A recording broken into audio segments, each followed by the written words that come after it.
अब मैं समझ गया, सीधे सीधे मैं 10 से भाग करूंगा, तो 10 से भाग करूंगा, इसको तो करने की जरूरत नहीं है,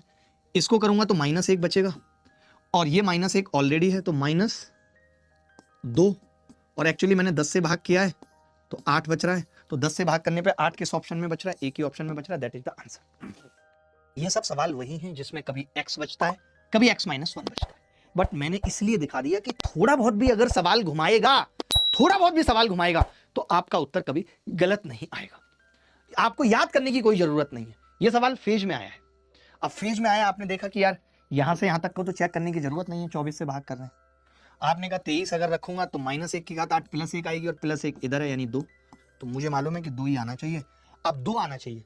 23 से भाग करने पे 2 किस में आ रहा है, आप ही बताइए, 23 से भाग करने पे 2 किस में आ रहा है, -1 आएगा, 24 से भाग किया, सॉरी 24 से भाग करने पे 2 किस में आ रहा है, तो आपने कहा -22 आ रहा है। अब देख रहे हो आप फंस गया सवाल, अब आप x + 1 ये सब करते तो आपको नानी याद आ जाती, अब की बार सवाल का उत्तर बदल गया, या तो 2 आ सकता है, या मैं 2 में से 24 घटा दूं तो -22 आ सकता है रिमाइंडर, तो एक ही ऑप्शन है -22, that is a is the correct answer. बोलो बोलो,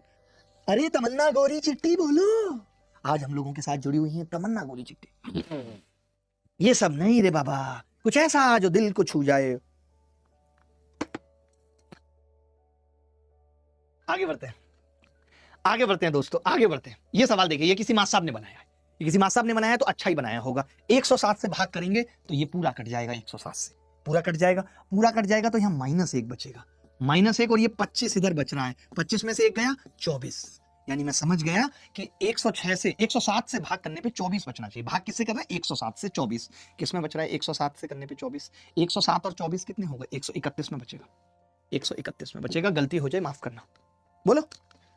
ये सब चीजें सीखनी पड़ेंगी, आसान है, गलती होने का कोई चांस नहीं है, there is no possibility of गलती होना।